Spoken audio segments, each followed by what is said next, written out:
Hey, coming another movie for you guys. Now, this movie reviewing, this is a movie that I really did not know much about going into it, but as you guys know, over the course of January and most of February and pretty much throughout most of this year, Netflix, has picked up a bunch of films to put onto their streaming service. There's been a very large plethora of all these films coming out one by one, and it's kind of been hard to keep track of them because they've literally been coming out every single week. And I've done what I can to keep track of them, but I really have kind of fell behind with them. I will try to watch pretty much all of them by the end of this year. I definitely will try to do that, and hopefully I can get most of them done by this month, but that's beside the point. This is one of those films that was on the streaming service, and I checked it out because I definitely was very interested in it, and that movie is none other than Imperial Dreams. Now, this, like I said, is one of those movies where I think it's a film that if Netflix hadn't had put this movie out, not many people would have known about. In fact, I had no idea this was coming out. I just knew that Netflix had a bunch of films that were coming out every month,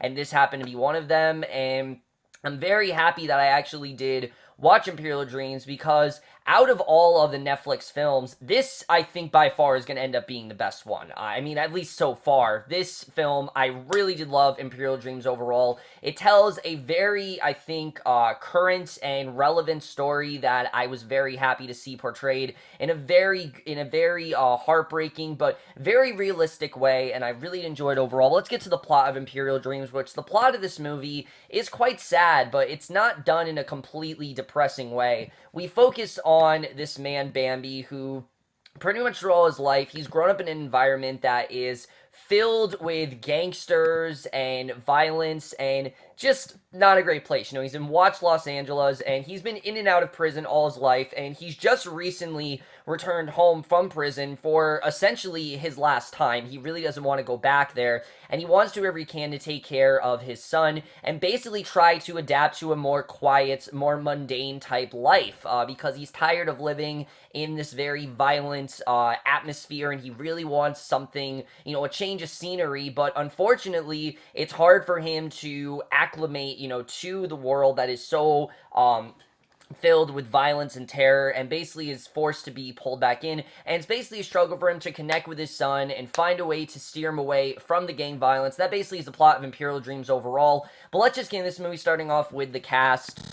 Now, without a doubt, the one thing that I was definitely very interested in this movie, the one thing that made me really want to see it, was John Boyega, who, as you guys know, right, if it hadn't been for, I think, things like Attack the Block and Star Wars, would be relatively very unknown. And one things I was very looking forward to is John Boyega, because I think he was definitely a very good actor in that. And this proves that Star Wars Force Awakens was not just a fluke. He really is a great actor, and his character Bambi is highly compelling. I mean, you really do care about him, and they do everything you can to try to get you to care for this, to care for this guy, because Bambi is not at all a bad guy. He just hasn't really had the greatest life, and he's kind of been forced to, participate in these very tumultuous type of events that he really doesn't want to be a part of, and he really wants to do everything he can to strive away from. But unfortunately, he's forced to just be pulled back in, and it's really heartbreaking to honestly to see him go back to this really sad life, because he really doesn't want to.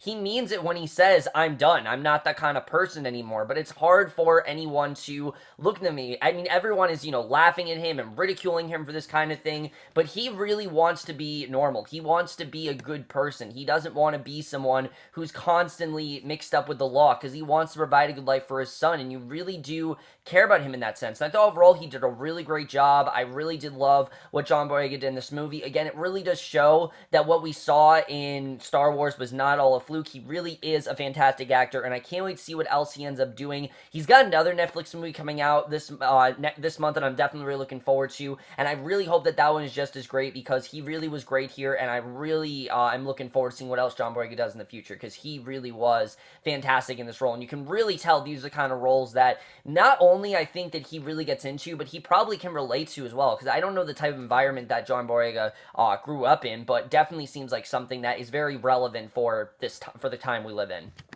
Now, even though John Boyega is fantastic in this movie, this is in every way his movie. I will definitely say that. The problem is the rest of the characters not are I don't think are bad, and they're not uninteresting. They just didn't really care about them because the movie doesn't do a ton with them. The movie is so heavily focused on Boyega's perspective and doing everything we can to see Boyega's point of view that when we cut back to some of the other characters, you just don't feel a ton from them. The only other character I really found myself connected to was Keke Pulmer, as I'm guessing his son's mother, who I really did like her character. She's now in prison, assumingly because of some of the same things that he did, and she's stuck there, and throughout the movie she really doesn't feel like he's going to be able to get away from this, and she's kind of laughing at his ideology as well. And I really did like her character. It's a very different role for Keke Palmer, and I really like seeing how seriously she's taking herself as an actress, because a couple of years ago I would say, oh, no, Keke Palmer is a Disney actress, she's a sellout, there's really, a Nickelodeon actress, there's really not much else she can do.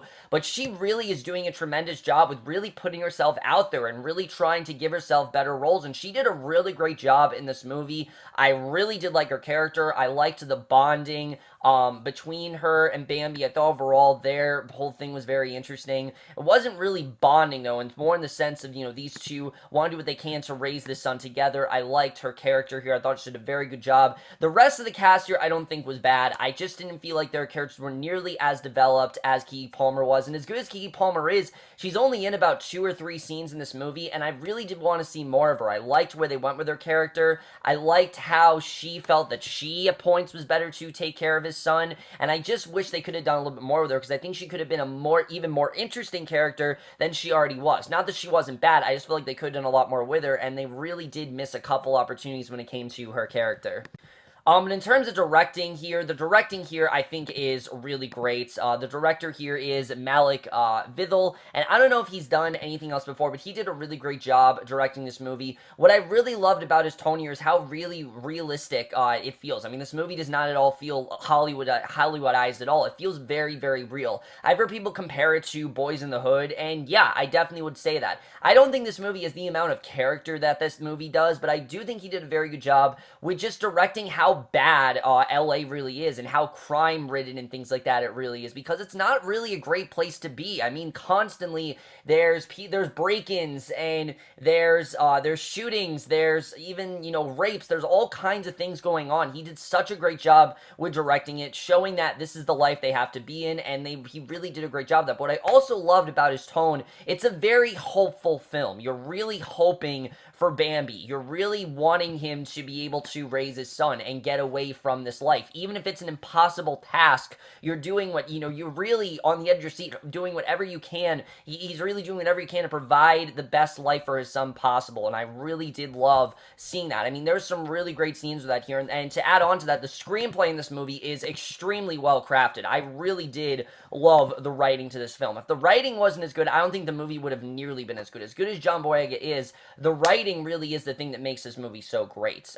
Because, I mean, we've definitely seen the story before where someone's involved in crime and they're trying to get away from it, but you really do believe he's trying to get away from it. It's not one of those things where he keeps being pulled back in and he keeps being forced to do these things that he's not okay with. It's not like that. He picks up a gun in this movie, he's done. He doesn't want the gun. He doesn't want to shoot. He doesn't want to do these things. He genuinely means it when he means he wants to steer away from it. And it's not like he's annoying or unlikable. You completely understand why he doesn't want to do that. There's a great scene between him and his son where they're just trying to live this quiet life, and he's reading this book, and you really see that he is a pretty good father. He really does want to help his son, and he really does want to provide a great life for him, and I really did like the way that the movie categorized him. I thought they did an incredible job with showing how, the relationship he has with his son. I thought that was also very well done. The screenplay was just very well crafted in that regard.